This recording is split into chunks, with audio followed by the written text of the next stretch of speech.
scales. You've heard that one before. Let's finally learn how to practice scales like it's music. Because most of the time we just start at the root note and then play up and down and up and down and so on and so on. And that's not very interesting. It's almost a little bit boring. And you start asking yourself, what am I doing here and why? So let's have a look at the very simplified G minor pentatonic scale here. If it's too easy for you, just play double speed or take any scale that you want and try to apply my practicing concepts here. And if it's too hard for you, just play slowly. And this is what I'm talking about, a G minor pentatonic.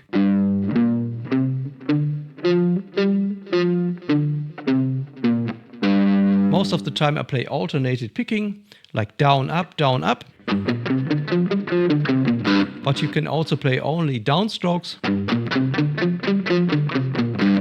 And my first tip is try to break out of that endless run from the root note up and down through the scale by just adding a starting point and an ending point.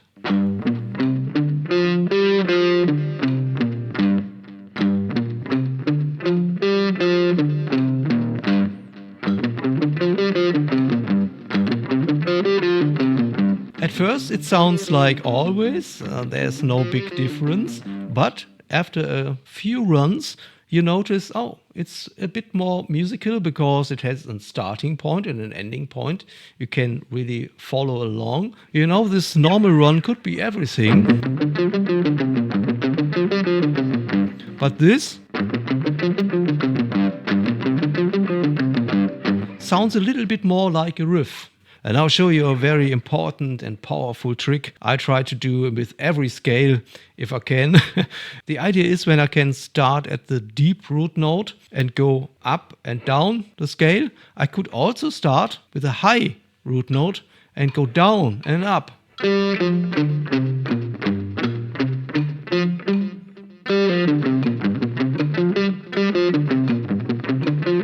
And now combine it with the first version.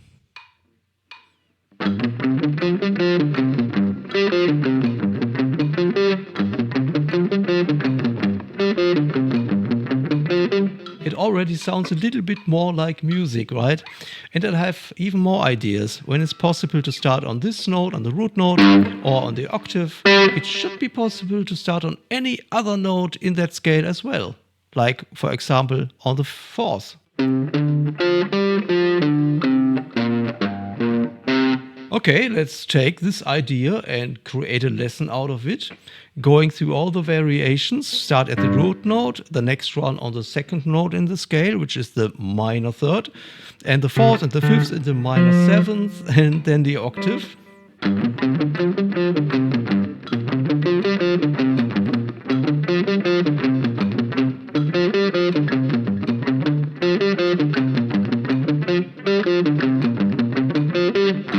So I've created a starting point and an ending point to give the scale a more riff character, a little bit more rhythmical sense. And I also experimented with the starting points. You know, it's technically always the same. It goes up and down through the scale, but from a different starting note. And this creates a slightly different melody every time, which is also a very good way to connect your hearing with the stuff you're playing. And you totally want to do that.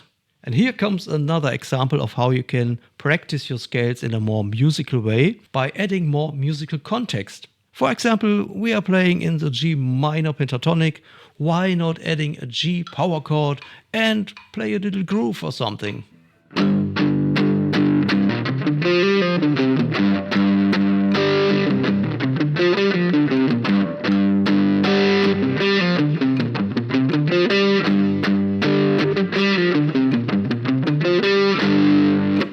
So I've added a little eighth notes groove and played in both directions, 2 times up and 2 times in reverse directions. That's a thing I totally recommend to do. every time you have two or more variations of something, try to combine them in a musical way, like I did here with A, B, B, A, B, B, or A, B, so that you stay a little bit in that typical musical framework of 4 bars and get used to it. But I don't want to go too deep into that right now. Let's make another video about such things and stay focused, because we have a little problem. I don't know if you noticed, but so far in this video I didn't play in the 4/4 time signature. Well, that is no problem, because if you can count to 4, you can also count to 5 or 3. It doesn't matter. But most of the time we want to play in the common time, in the 4/4 note time signature. So you really want to find out how to fit a scale into something, a bar, or into a riff or something. And the easiest way to do that is by simply counting the notes. 1, 2, 3, 4, 5, 6, 7, 8, 9, 10. So we have 10 notes in our pentatonic scale here. And let me just assume we want to fill a 4/4 measure with 16 notes. So I need 16 notes. I only have 10 notes, so we need to add 6 more. That should work. I play 1 round up and down and a half round up. Then I have 16 notes. Just try if it works.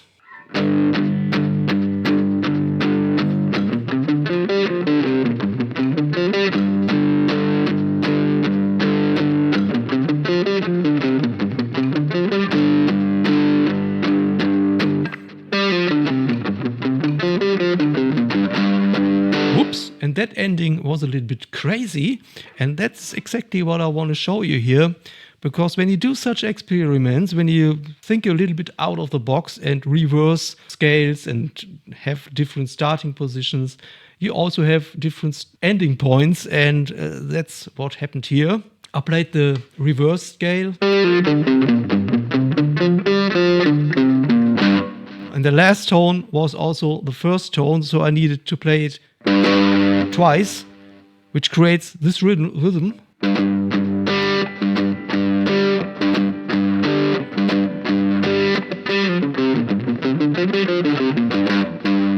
And sometimes it's really surprising when such things happen. I must say this is a really wonderful way to practice, because it's not about the scale anymore. You've learned the scale, you played it up and down, and now you added some musicality to it by combining it with a rhythm part and do other things, figure out different melodies by changing the starting point. You figured out, oh, well, when I have a different starting point, also the ending point changes and I come out on a different note, so I need to care about that and figure out how to do that. And we also thought about combining the different variations, like an A, B, B, A, B, or whatever.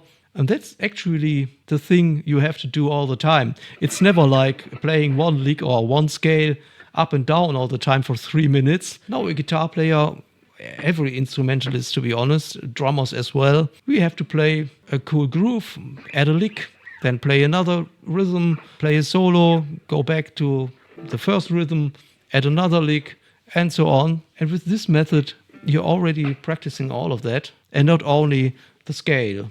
But, and that's what I really love to say in my videos, we are not done yet. I have one more very important tip for you. It's practicing with different rhythms. Have you ever tried that? Normally, so far, we've practiced in binary stuff, binary code, like 8th notes and 16th notes. But what about triplets and shuffle feel?